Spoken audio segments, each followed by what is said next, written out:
sih bangunan bertingkat tinggi itu? Bangunan bertingkat tinggi dapat menjadi salah satu jawaban untuk permasalahan lahan kota yang semakin sempit, karena bangunan bertingkat tinggi mampu meningkatkan efisiensi lahan, terutama di areal perkotaan. Nah, apa aja sih syarat-syarat bangunan tinggi? Yang pertama, jumlah lantainya minimal 8 lantai. Yang kedua, memiliki integrasi struktur vertikal, sistem keamanan, dan sistem kebakaran. Yang ketiga, memiliki ketahanan terhadap beban angin dan beban gempa.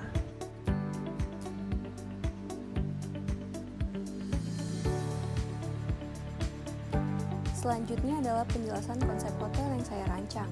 Bangunan ini memiliki 11 lantai dengan 3 lantai podium dan 8 lantai tipikal untuk kamar hotel. Bangunan ini juga menggunakan sistem struktur core dan rigid frame beton bertulang dengan perhitungan struktur, yakni balok induk 35 cm x 70 cm, balok anak 20 cm x 40 cm, sloof 40 cm x 80 cm, dan perhitungan dimensi kolom yaitu 60 x 60 cm, plat 12 cm, shear wall 30 cm. Selain itu, struktur bagian bawah hotel ini juga menggunakan DPT. DPT adalah konstruksi yang berfungsi untuk menahan pergerakan tanah yang diakibatkan oleh gaya tekanan lateral suatu tanah maupun air.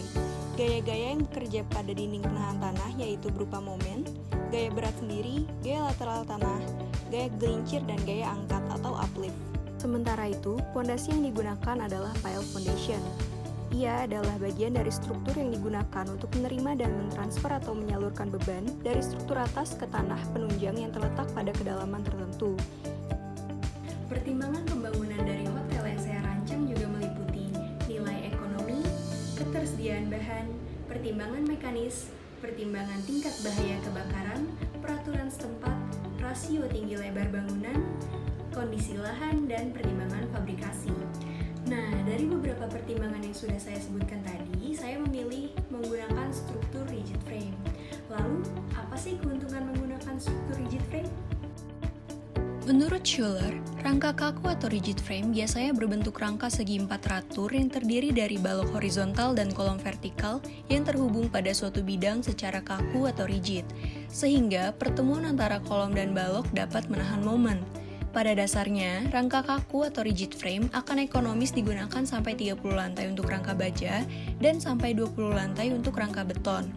Karena sifat hubungan yang berkelanjutan antara kolom dan balok, maka mekanisme rangka kaku atau rigid frame dapat menahan beban lateral merupakan suatu respon bersama dari balok dan kolom, terutama respon melalui lentur dan dari kedua jenis elemen tersebut. Kita sebagai manusia tentunya tidak bisa menghentikan suatu bencana, tetapi kita sebagai arsitek dapat meminimalisir dampak akibat bencana gempa dengan mendesain bangunan bertingkat tinggi tahan gempa yang baik. Lalu apa-apa saja yang berpengaruh terhadap kerusakan pada bangunan akibat gempa? Yang pertama adalah kegagalan fondasi, yang kedua adalah likuifaksi tanah, yang ketiga adalah differential settlement, yang keempat adalah torsi, yang kelima adalah efek kolom bouncing, yang keenam adalah kurangnya jalur evakuasi, dan yang ketujuh adalah short column atau efek kolom pendek. Merupakan syarat-syarat bangunan tahan gempa yang baik. Yang pertama adalah keseragaman dan simetri. Yang kedua adalah redundansi. Yang ketiga adalah sederhana dalam sistem struktur. Yang keempat adalah ketahanan dan kekakuan dalam dua arah. Yang kelima adalah aksi diafragma dalam sistem lantai yang kaku. Yang keenam adalah ketahanan dan kekakuan terhadap torsi. Yang ketujuh adalah fondasi yang cukup kuat. Dan berikut adalah upaya yang dilakukan pada bangunan yang saya rancang.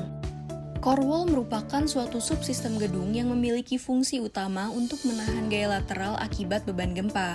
Core wall juga berfungsi sebagai transportasi vertikal dan utilitas sebuah gedung. Keruntuhan pada dinding geser disebabkan oleh momen lentur karena terjadinya sendi plastis pada kaki dinding. Adalah upaya Semakin yang tinggi dilakukan suatu pada gedung, bangunan simpangan yang saya horizontal rancang. yang terjadi akibat gaya lateral akan semakin besar. Untuk itu, sering digunakan core wall pada struktur bangunan tinggi untuk memperkaku struktur sehingga simpangan yang terjadi dapat berkurang. Core wall juga berfungsi untuk mereduksi momen yang diterima struktur rangka sehingga dimensi struktur rangka dapat dibuat seefisien mungkin pada struktur bangunan tinggi akibat gaya lateral.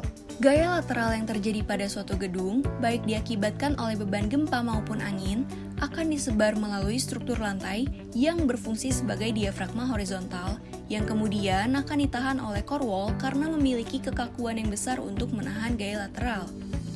Kemampuan core wall dalam menahan gaya lateral, torsi, dan momen guling tergantung dari konfigurasi geometri, orientasi, dan lokasi core wall pada suatu bangunan. Core yang digunakan pada bangunan ini adalah core berupa dinding lift yang berada pada dua area yang difungsikan untuk pengunjung dan servis. Dua core ini juga difungsikan sebagai keseimbangan pada keseluruhan bangunan. Seluruh integrasi utilitas seperti shaft, plumbing, sistem kebakaran, dan lainnya terletak pada area core. Nah, semakin tinggi suatu gedung, penggunaan struktur rangka saja untuk menahan gaya lateral akibat gempa menjadi kurang ekonomis karena akan menyebabkan struktur kolom dan balok yang dibutuhkan akan semakin besar untuk menahan gaya lateral.